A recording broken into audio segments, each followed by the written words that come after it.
نحمدہ ونصلی علی رسولہ الکریم اما بعد بسم اللہ الرحمن الرحیم اللہم صلی علی محمد وعلی آل محمد وبارک وسلم رب اشرح لی صدری ویسر لی امری واحلل عقدۃ من لسانی یفقہوا قولی واجعل لی وزیرا من اہلی آمین یا رب العالمین۔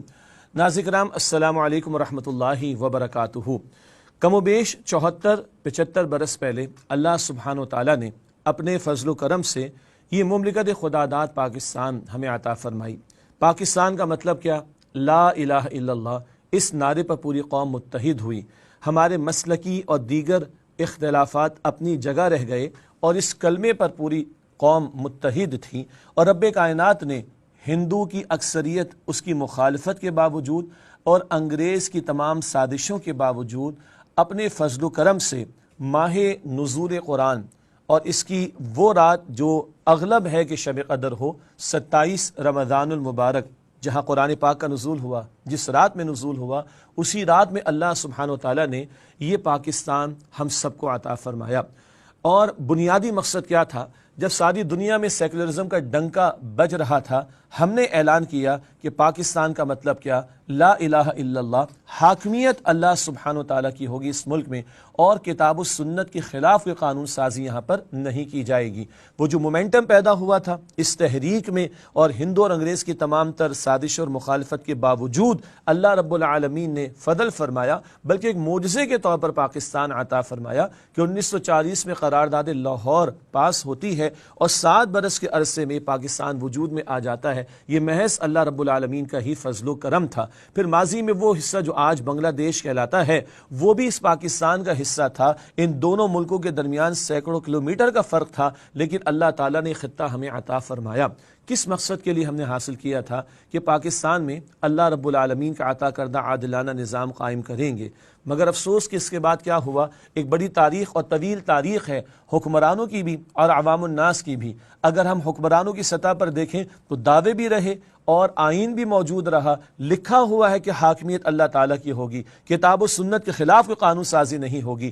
ریاست کے حکمرانوں کی ذمہ داری ہے کہ یہاں کے عوام کو کتاب و سنت کی تعلیمات کو سیکھنے اور ان پر عمل کرنے کے مواقع فراہم کیے جائیں۔ مگر عظیم اکثریت ہمارے حکمرانوں کی، چاہے وہ فوجی آمر بھی آتے رہے یا سو کالڈ ہماری جمہوری حکومتیں اور ان کے تحت حکمراں آتے رہے، اور ان سب نے یعنی کہیں امریکہ کو خوش کرنے کی کوشش کی ہے، کہیں ماسکو کو خوش کرنے کی کوشش کی ہے، اور غیروں کو راضی کرنے کی کوشش کی ہے، مگر وہ وعدے جو ہم نے کیے اور اللہ تعالیٰ سے وعدہ کیا تھا کہ یہاں پر اللہ کا دین غالب اور قائم ہوگا، وہ وعدہ ہم نے مکمل نہیں کیا۔ عوام الناس کی سطح پر بھی آ جائیں تو استاد محترم بانی تنظیم اسلامی ڈاکٹر اسرار صاحب رحمۃ اللہ علیہ فرماتے تھے، آج یہ قومی مزاج ہمارا بن چکا ہے منافقانہ طرز عمل والا، جو نبی اکرم صلی اللہ علیہ وسلم نے بیان فرمایا۔ منافق کے بارے میں جب بات کرے جھوٹ بولے، جب وعدہ کرے خلاف ورزی کرے، جب امانت رکھوائی جائے خیانت کرے، جب جھگڑے کا موقع آ جائے خیانت جو ہے وہ گالم گلوچ پر اتر آئے۔ آج ہم اپنے کاروبار کے معاملات کو دیکھ لیں، کس کس انداز سے مال حرام شامل ہے، اور رشوت خوری کے معاملات، سود خوری کے معاملات، جوئے اور سٹے کے معاملات، پھر بے حیائی کے معاملات، یعنی کہ اللہ رب العالمین کے احکامات کی کھلی خلاف ورزی عوام کی سطح پر بھی، اور حکمراں وہ شریعت کو نافذ کرنے کو تیار نہیں ہوتے۔ سود کے دھندے جاری ہیں، اللہ تعالیٰ اس کے رسول سے جنگ کی حالت میں ہم ہیں۔ بے حیائی کا طوفان پھیلا ہوا ہے، اللہ کہتے ہیں اس پر دنیا اور آخرت میں دردناک عذاب کا معاملہ ہوگا۔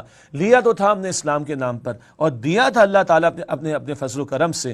آج موقع ہے کہ یہ ماہ مبارک رمضان مبارک، پھر اس کی مبارک ساعتیں، پھر آخری عشرہ، پھر قدر کی راتیں، طاق راتیں، اور ان میں 27ویں شب، کیا اچھا ہو کہ ہم اپنے عہد کو دہرائیں اور اللہ کے حضور توبہ کریں، اور کیا اچھا ہو کہ 14 اگست کو تم چھٹی مناتے ہیں لیکن 27ویں شب کو کچھ ذکر ہو جائے اس پاکستان کے تعلق سے، کچھ اہتمام ہو جائے، کچھ یاد دہانی ہو جائے۔ دل میں نرم ہوتے ہیں اور لوگ اللہ کی طرف متوجہ بھی ہوتے ہیں۔ حکمراں بھی اگر یہ طے کر لیں، ائمہ مساجد بھی اہتمام کرتے ہیں الحمدللہ، علماء بھی اس کی کوشش کریں، ہم سب مل کر اس کی کوشش کریں، عوام بھی کوشش کریں، اللہ کے حضور رونا گڑ گڑانا اور اللہ کے حضور سچی توبہ کرنا۔ اور قوم کی اجتماعی توبہ کیا ہے؟ وہ قوم کی اجتماعی توبہ یہ ہے کہ اللہ کی کتاب اور اس کے پیغمبر علیہ السلام کی تعلیم کے ساتھ مخلص ہو جانا۔ وہ ایک سجدہ جسے تو گراں سمجھتا ہے، 1000 سجدوں سے دیتا ہے آدمی کو نجات۔ نہ کہیں جہاں میں اما ملی، جو اما ملی تو کہاں ملی، میرے جرم خانہ خراب کو تیرے عفو بندہ نواز میں۔ آج دنیا کے پریشرز ہمارے اوپر ہیں، اس کی وجہ ہے کہ وہ واحد ملک ہے جو اسلام کے نام پر بنا۔ دیگر مسلم ممالک کی ہم بحث نہیں کر رہے، ہم نے نام لیا تھا اسلام کا، فرض ہم پر ہے، قرض ہم پر ہے کہ اسلام کا عادلانہ نظام دنیا کے سامنے پیش کریں۔ جو خواب اقبال نے بھی کہا تھا کہ ہمارے پیش نظر تو ایک خطہ زمین ملے جہاں اسلام کی صحیح تصویر ہم دنیا کے سامنے پیش کر سکیں۔ قائد اعظم نے کہا تھا کہ اسلام کے عادلانہ نظام کی تصویر ہم دنیا کے سامنے پیش کر سکیں۔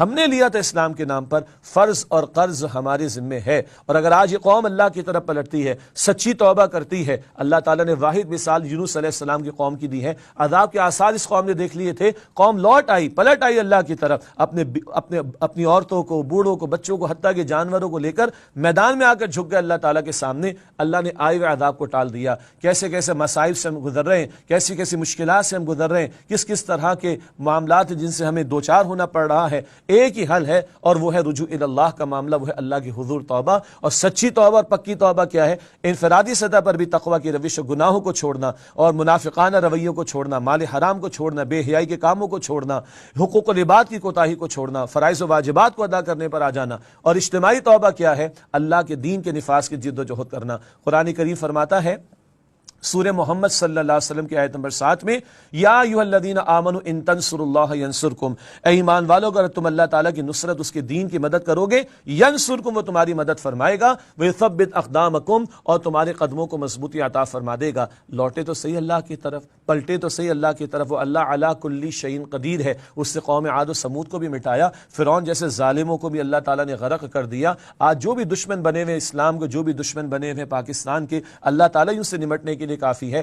ہم تو مومن ہونے کا ثبوت پیش کریں، ہم حکمرانوں کے لیے بھی دعا کریں، اللہ تعالیٰ کی 2 انگلیوں کے درمیان بندوں کے دل ہیں، اللہ ان کو بھی ہدایت دے، اور جو ہمارے ریاستی ادارے ہیں اور ان کے ذمہ داران ہیں وہ بھی مسلمان ہیں، ہم ان کے لیے بھی دعا کریں، اور ہم اپنی عوام اور اپنے لیے بھی دعا کریں کہ اللہ ہمارے دلوں کو پھیر دے اپنی طرف، یعنی ہدایت کی طرف پھیر دے، دین پر استقامت عطا فرما دے۔ یہ ملک ہم نے لیا تھا اسلام کے نام پر، اس کی بقا کا تعلق بھی اسلام کے ساتھ وابستہ ہے، اس کی حفاظت بھی اسلام کے ساتھ وابستہ ہے۔ جس نظریے پہ لیا وہ نظریہ مضبوط ہوگا تو یہ قوم بھی جڑی رہے گی اور یہ ملک بھی مضبوط ہوگا، اور اللہ تعالیٰ کی رحمتیں بھی ہمارے شامل حال ہوں گی۔ ہم تو التجائی کر سکتے ہیں عوام کے سامنے بھی، حکمرانوں کے سامنے بھی، کہ ہم سب مل کر اللہ کی طرف پلٹیں، رجوع کریں، دین کے ساتھ مخلص ہو جائیں، تو اللہ تعالیٰ کی رحمت ہمارے شامل حال ہوگی۔ اللہ تعالیٰ ہم سب پر اپنی رحمت نازل فرمائے، ہم سب کی، تمام مسلمانوں کی مغفرت فرمائے، اللہ اس مملکت خداداد کی حفاظت فرمائے، اور ہمیں واقعتاً اس کو اسلام کا مضبوط قلعہ بنانے کی توفیق عطا فرمائے، تبھی واقعتاً اس کا استحکام ہوگا اور اس کی بقا کا سامان ہوگا۔ اللہ تعالی ہم سب کو اس کی توفیق عطا فرمائے، آمین یا رب العالمین۔ وآخر دعوانا ان الحمد للہ رب العالمین، والسلام علیکم ورحمۃ اللہ وبرکاتہ۔